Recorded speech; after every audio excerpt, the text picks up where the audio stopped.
નમસ્કાર વિદ્યાર્થી મિત્રો, ધોરણ 7 વિષય ગણિત સ્વાધ્યાય 9.1 એમાં આપણે છઠ્ઠો દાખલો આવ્યા હતા. નીચે આપેલી જોડીઓમાંથી કઈ જોડી સમાન સમય સંખ્યાનું નિરૂપણ કરે છે? તો હવે આપણે કઈ રીતે ચેક કરીશું? તો સૌથી પહેલાં આપણે દેખીએ કે આના છેદમાં -7/21 અને 3/9 છે. હવે આપણે સમાન સમય સંખ્યા નિરૂપણ કરે છે તો આપણે દેખી શકીએ છીએ આ સમાન સમય સંખ્યા નિરૂપણ કરે જ નહીં, કારણ કે આ ઋણ છે અને આ ધન છે. તો આપણે કરીએ. -7/21 એ ઋણ સમય સંખ્યા છે અને 3/9 એ ધન સમય સંખ્યા છે. તેથીનું ચિહ્ન આપણે કરીશું આ રીતે, અને તેથીનું ચિહ્ન કહેવાય -7/21 3/9. આ બરાબરનું ચિહ્ન કર્યું, વચ્ચે ક્રોસ કરી દઈએ, એનો મતલબ આ બંને સંખ્યા સમાન નથી, બરાબર નથી. હવે આપણે આ જ રીતે બીજો દાખલો દેખીએ. તો બીજો દાખલો છે -16/20 અને 20/25. આ બંને ઋણ સંખ્યા છે. તો હવે આપણે આનું અતિ સંક્ષિપ્ત સ્વરૂપ જોઈ લઈએ. તો આ બંનેનું અતિ સંક્ષિપ્ત સ્વરૂપ જોઈએ તો -16/20 એટલે બંને 4 વડે ભાગાકાર ચાલે, બંનેનો છેદ ઉડે તો 4 ચોક 16 અને 4 પંચા 20. આનો શું આવ્યો? -4/5 અને 20/25. બંનેનો 5 વડે તો 5 × 5 = 25, 5 ચોક 20, 4/5. હવે અહીં શું છે? -4/5 બરાબર 4/5. તેથી 16/20 બરાબર 20/25. હવે આનો મતલબ શું થયો? બંનેનો અતિ સંક્ષિપ્ત સ્વરૂપ શું મળ્યું? સમાન મળ્યું. એનો મતલબ કે બંને સમાન સમય સંખ્યા છે. બંને શું કેવી કહેવાય? સમાન સમય સંખ્યા છે. હવે તમારે આ દાખલો એ જ રીતે હોમવર્કમાં કરવાનો છે. અહીં આગળ ઉપર નીચે બંને બાજુ ઋણ સંખ્યા છે એટલે શું થઈ જશે? ધન. અને આ 2/3 છે જ, એનો મતલબ બંને સમાન સમય સંખ્યા થશે. પણ તમારે ડાયરેક્ટ લખવાનું નથી, એને કરવાની છે એની રીત. હવે આ દાખલો -3/5 અને -12/4. આ દાખલો પણ એ જ રીતે તમારે હોમવર્કમાં કરવાનો છે. આપણે 8/-5 અને -24/15. તો 8/-5 નો અતિ સંક્ષિપ્ત સ્વરૂપ તો આ છે એ જ છે. હવે આપણે એના બરાબર કોઈ આવે નહીં અને આપણે આનું શોધી લઈએ. તો -24/15. હવે દેખવાનું બંનેનો છેદ શેની વડે ઉડે છે? તો બંનેને 3 વડે ભાગી શકાય. તો આને 3 વડે ભાગીએ તો શું આવે? 8. આને 3 વડે ભાગીએ તો 5. જવાબ શું આવે? -8/5. હવે 8/5 બરાબર -8/5. બંને કેવી થઈ? સમાન સમય સંખ્યા. એટલે અહીં લખી દેવાનું છેલ્લે. તેથી 8/5 અને -24/15 બંને સમાન સમય સંખ્યા છે. થઈ ગયું.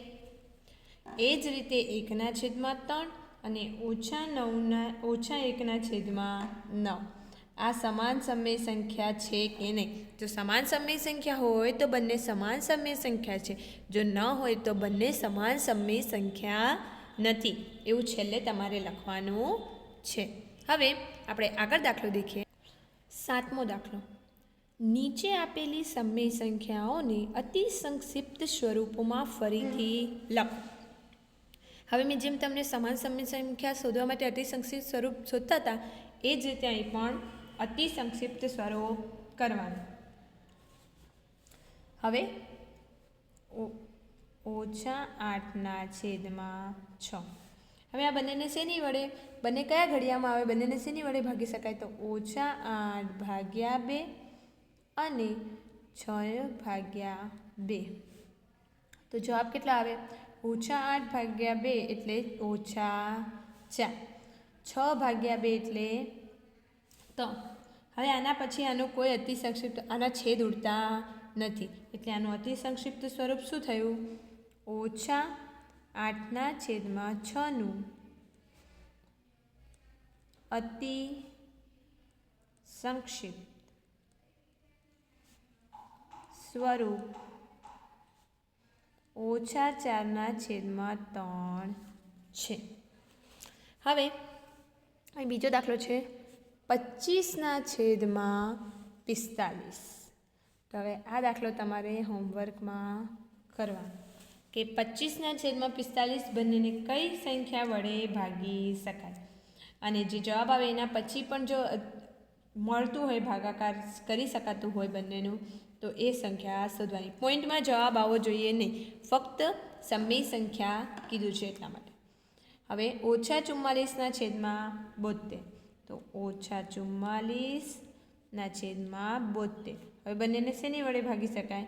તો /4/4. હવે તમારે જો ડાયરેક્ટ ના આવડે તો તમે 2 વડે, પછી 3ના ઘડિયામાં આવે છે કે નહીં, 4ના ઘડિયામાં, એ રીતે પણ છેદ ઉડાવી શકો. એટલે 44 એ 11ના ઘડિયામાં આવે અને 72 એટલે 18 ચોક 72 અને 11 ચોક 44. તો -44/72નું અતિ સંક્ષિપ્ત સ્વરૂપ -11/18 છે. જો ઋણ સંખ્યા હોય તો એનું ઓછાનું ચિહ્ન કરવાનું ભૂલવાનું નહીં તો જો તમે અહીં ઓછાનું ચિહ્ન છે ને તમે એ કરવાનું ભૂલી જાઓ છો તો તમારો જવાબ ખોટો. એ જ રીતે આ દાખલો તમારે હોમવર્કમાં કરવાનો છે. હવે આપણે આગળ દેખીએ 8મો દાખલો. મોટા છે, નાના છે અને બરાબરમાંથી યોગ્ય સંકેત પસંદ કરીને ખાલી જગ્યા ભરો. હવે પહેલો દાખલો છે કે -5/7 અને 2/3. હવે આપણે આગળ બીજા ચેપ્ટરમાં શીખી ગયા છે કે બંને સંખ્યામાંથી કઈ સંખ્યા મોટી છે, તો એના માટે બંનેના છેદ કેવા હોવા જોઈએ? સરખા. એનો મતલબ અહીં 7 છે ને અહીં 3 છે, તો છેદ સરખા કરવા પડે. છેદ સરખા થઈ ગયા બાદ જે સંખ્યાનો અંશ મોટો એ સંખ્યા મોટી. પરંતુ અહીં આપણે ડાયરેક્ટ જ ખબર પડી જાય કે અહીં આ સંખ્યા -5/7 મોટા છે, કારણ કે -5/7 2/3 મોટા છે, કારણ કે -5/7 એ ઋણ સંખ્યા છે. એના માટે આ સંખ્યા કેવી થઈ જાય? નાની. ગમે તેટલી સંખ્યા હોય, ગમે તે મોટી હોય, ધારો કે અહીં આગળ 2 આપેલું હોત ને અહીં આગળ -3 આપેલું હોય તો -3 નાના કહેવાય, કારણ કે ઋણ સંખ્યા હંમેશા ધન સંખ્યા કરતાં નાની કહેવાય. આ સંખ્યા કેવી કહેવાય? નાની.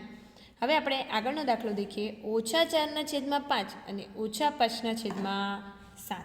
હવે -4/5 અને -5/7 એનો મતલબ બંને સંખ્યા ઋણ છે, તો બંનેનો છેદ કેવો કરવો પડે?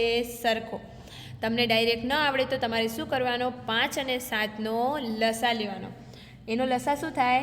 35. એટલે -4/5. 35 કરવા હોય તો કેની વડે ગુણવા પડે? 7 વડે. જો નીચે 7 વડે ગુણો તો ઉપર પણ 7 વડે. અહીં પણ 5 વડે ગુણવાના. 7 × 5 = 35, તો ઉપર પણ 5 વડે. -4 × 7 એટલે -28.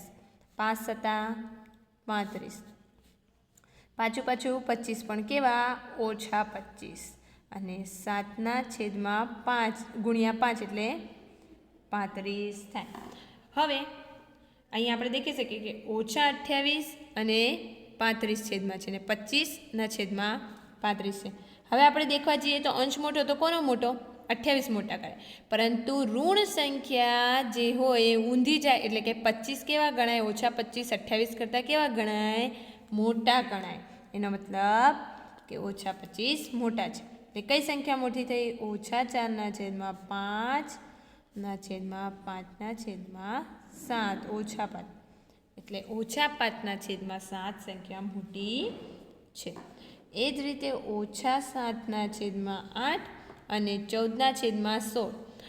જો તમે આનું અતિ સંક્ષિપ્ત સ્વરૂપ શોધી શકતા હોય તો અતિ સંક્ષિપ્ત સ્વરૂપ શોધી લેવાનું, ત્યારબાદ ગણી લેવાનું, કાં તો બંનેના છેદ સરખા કરી દેવાના, આ બાજુ 2 વડે ભાગી દેવાનું, કાં તો પછી આ બાજુ 2 વડે ગુણી દેવાનું. આ રીતે તમે આગળ શોધી શકો. હવે -8/5 -7/4.